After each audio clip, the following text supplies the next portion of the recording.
a safe space for everyone. Today, I want to share my experience solo traveling and pretty much talk about some of the things I've learned throughout my journey. I really hope that this video can be a resource for anyone out there that is planning their first or next solo travel trip. So one of the first content creators that I was inspired by when it came to traveling solo was Shameless Maya. She was the first Black woman that I watched personally talk about traveling solo, and I became really inspired by that and wanted to experience that for myself. Fun fact, I actually saw Shameless Maya or Maya at I was staying in California and I saw her at Crenshaw Mall. And I didn't speak because I was too shy, but I am so inspired and encouraged by her journey of being shameless, and I'm still inspired by her to this day. She's grown so much. She was that YouTuber for me that I saw traveling solo as a Black woman, and I was like, oh, okay, this is something that I can experience for myself as well. And I started to do more research on traveling solo. And something that I noticed is a lot of people were traveling solo internationally. And that is something that I won't say I felt discouraged, but I wasn't necessarily prepared or ready to travel internationally by myself. And it wasn't necessarily out of fear, but more so the fact that I wanted to make sure that I was properly educated and did my research on where I wanted to go. And so I knew I wanted to have this experience of traveling solo and exploring a place by myself, because it's not only about exploring the destination, but it's also an internal journey as well. It's a journey of being able to expand in ways that you didn't even know was possible. I wanted that experience, but I wasn't ready to do it internationally. All the videos I watched, people were going to Europe and South America. And I decided that a happy medium for me for my first solo trip was traveling domestically first. And that would be my first tip to anyone out there that wants to start traveling solo, but they're afraid, or maybe you just aren't necessarily ready. You may not have the means or the resources, and that's absolutely fine, but you don't have to completely take that experience away from yourself. You can travel domestically within the US or whatever country you live in. You can travel within your state even, depending on the state that you live in, depending on how big it is. You may be able to drive a few hours north or a few hours south and be in a completely different kind of element. So don't rob yourself of the experience of traveling solo just because you feel like you don't have enough money or enough resources, or you're not educated enough on going somewhere outside of the country. And something that I will say is I'm very happy that I chose to travel domestically first, because it gave me the opportunity to get out of my comfort zone and experience what it's like to travel completely alone. But there was also a sense of familiarity and comfort because I knew the language of where I was going. I knew the culture, so it's not like a huge culture shock or a completely different shift. But I did go to San Francisco, California for my first domestic solo travel. I live on the East Coast, so this was me going across the country to a place that I'd never been before. I've been to California, but not San Francisco specifically. I highly recommend San Francisco as a great place to travel solo. I felt completely safe there. I did not deal with any harassment. I didn't face any uncomfortable, or I won't say uncomfortable, but I didn't face any situations that made me feel as though I was in danger, and there was a lot to do. So the great thing about San Francisco is you really get the best of both worlds.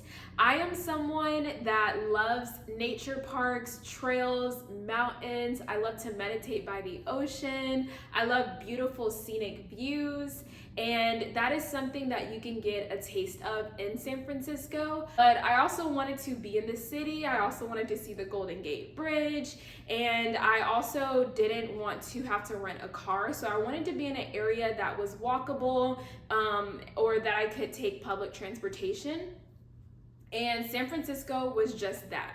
So I was able to see beautiful naturistic areas, scenic views. It was absolutely lovely. I was able to meditate by the ocean, but I also was able to try out nice restaurants in the city. I was also able to see famous landmarks like the Painted Ladies, the Golden Gate Bridge. I went to the Conservatory of Flowers.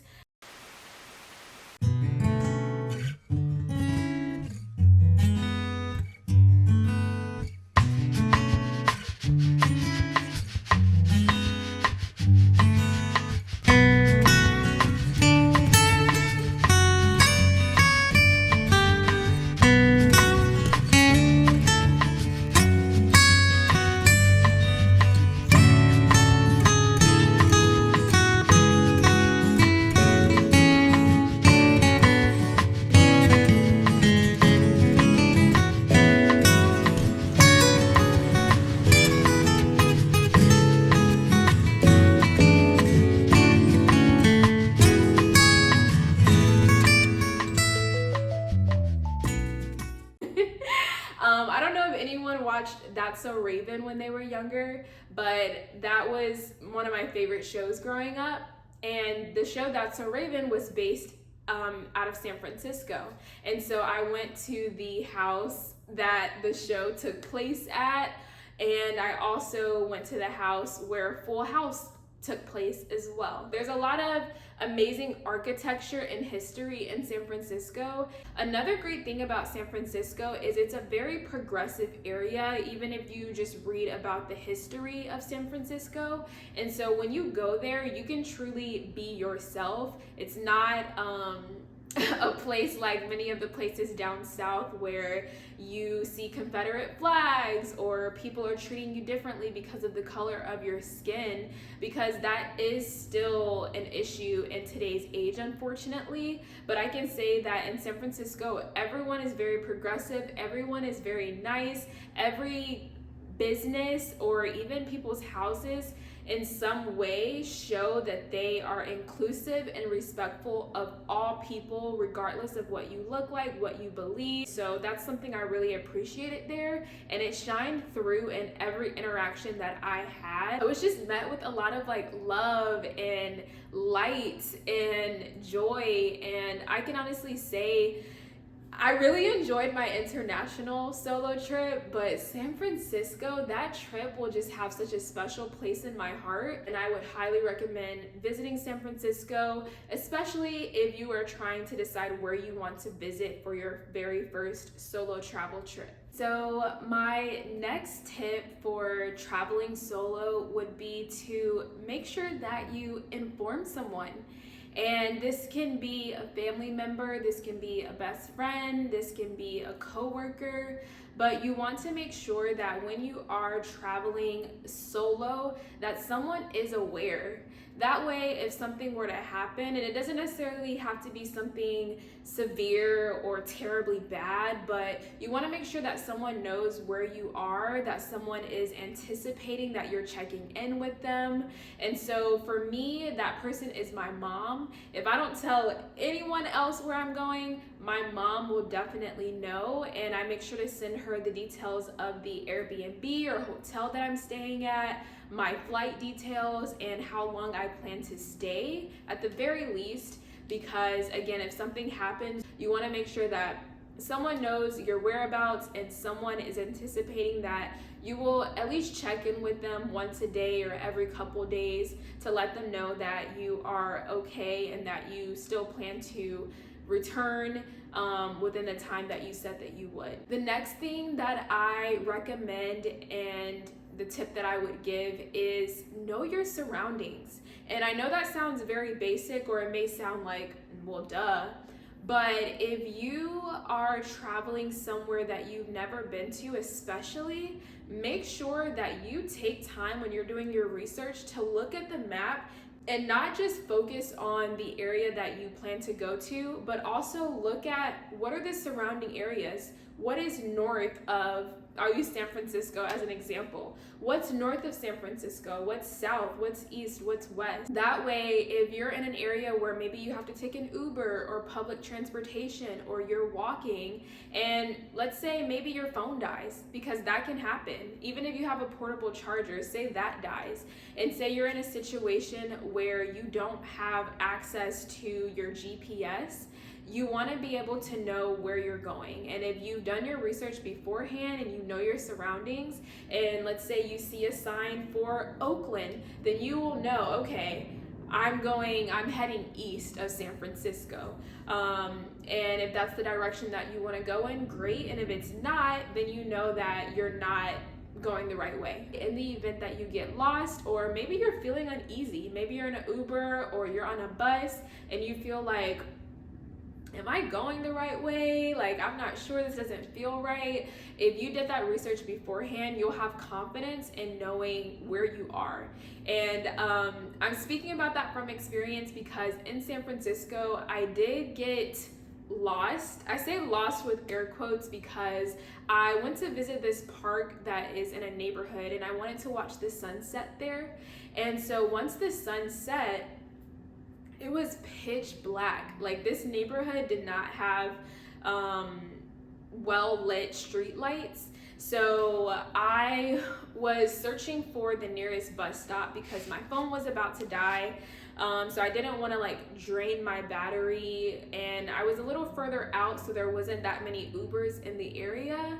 And I was trying to find the nearest bus stop. I found a bus stop, but I realized it was after I got on the bus, I realized that it was going in the opposite direction of where I wanted to go.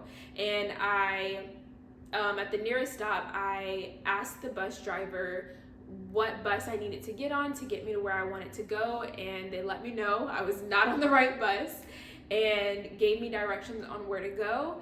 And I ended up getting back to my hotel safely. And in that situation, I could have easily been full of anxiety and been worried, but the fact that I had a general idea of my surroundings, and I also asked a person that works for the public transit system, I felt safe and secure knowing that I would get to my destination safely. I would definitely avoid asking strangers, just random strangers on the street for directions. Ask someone that works, if you're at the airport, ask someone that works there. If you're taking the metro, ask someone that works for the subway station or the transit station, so that you are getting accurate instructions, because essentially that's what they do for a living, is get people from point A to point B. And who would know better than those people themselves? That leads me to kind of my next tip, I guess you could say, is do have a portable charger with you. Again, portable chargers can die, but something that you can do is you can actually view Google Maps offline. So sometimes I will turn my Wi-Fi off or put my phone in airplane mode, charge it on my portable charger, and just use my offline map to allow my phone to get some juice before using it again with my data, because that can really drain your battery. So just make sure to have a portable charger. But again, it's important to just be aware of your surroundings, so that if your phone dies, you are still okay to get to your destination safely. The next thing I want to talk about is knowing that you are protected. And this is more a spiritual and mental thing, but I will say this has made things so much better for me when I'm traveling solo. Is just having this inner knowing that I am protected, because navigating life alone can be scary, especially as a woman, a single Black woman. A lot of times it can feel like being a woman alone is a target within itself, right? If you're a woman watching this, or someone that presents as a woman, you've probably dealt with harassment. You've probably been catcalled. I've dealt with that before. And I can honestly say that having this inner knowing that I am protected has definitely driven out fear. And so now when I go places, or if, whether it's in my local area or traveling solo, I have this inner knowing that I'm protected, and that intrinsically exudes and projects security and confidence no matter where I go. So even if I am completely lost and have no idea where I'm going, I look like I know where I'm going. I look like I'm meant to be here. I'm walking with a purpose, so people know, don't mess with me. And not to say that, you know, I am invincible or no one's gonna mess with me, but it's just kind of releasing this fear and anxiety that comes with being a woman, and knowing that people are watching you, knowing that people may have sick thoughts when it comes to your appearance, and just the weirdos that are out there.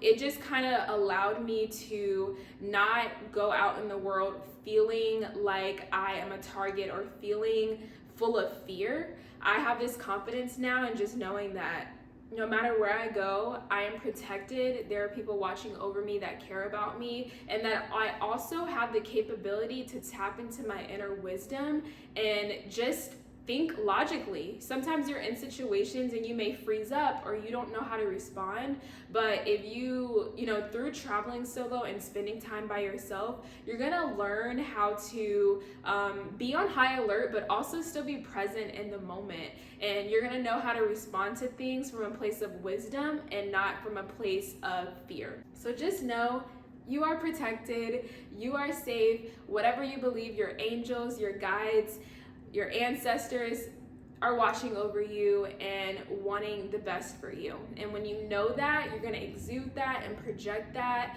and people are going to be less inclined to see that vulnerability and fear inside of you.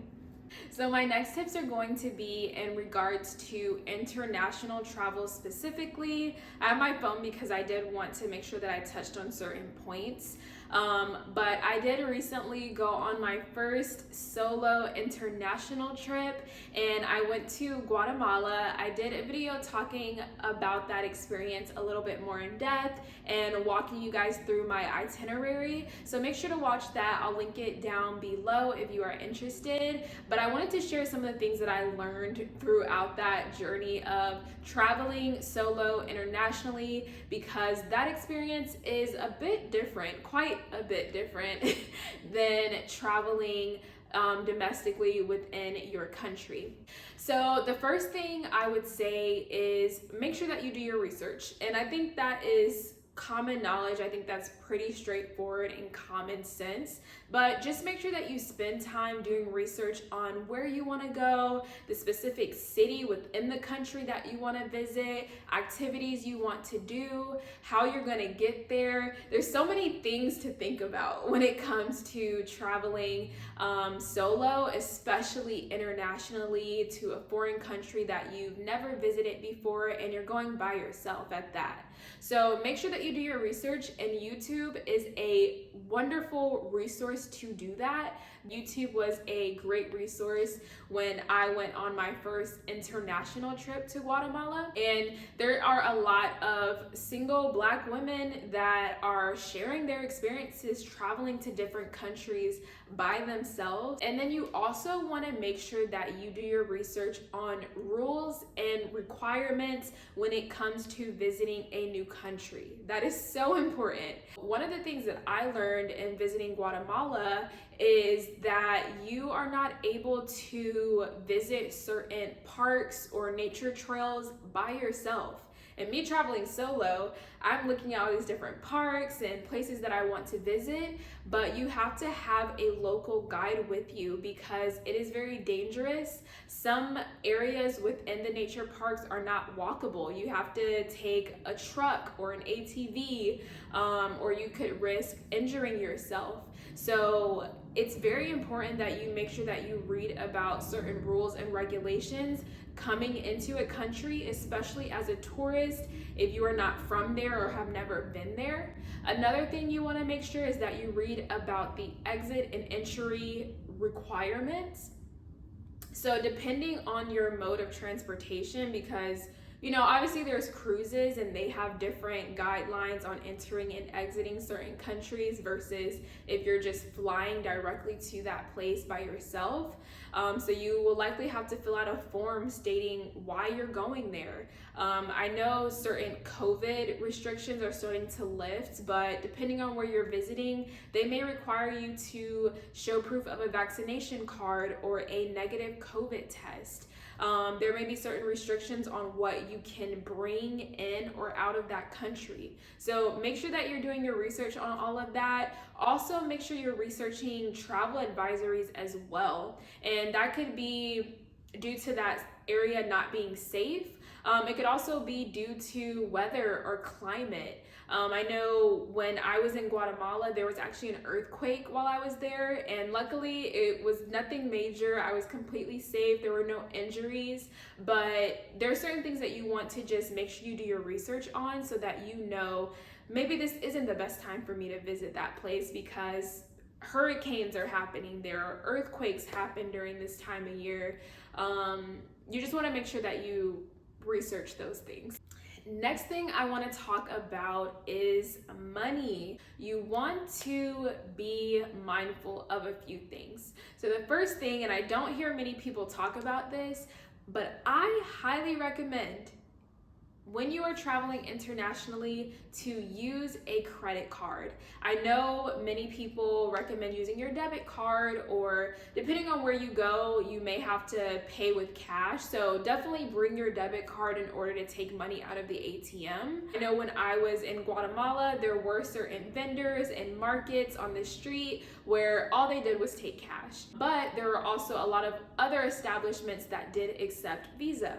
And the reason that I stress the importance of using a credit card, it does depend on your bank. I have worked at banks before, so I'm speaking about this from my own personal experience, but also as someone who has worked in the financial services industry. A lot of banks, check with your bank, not all banks, but a lot of banks that offer credit cards, they offer fraud protection.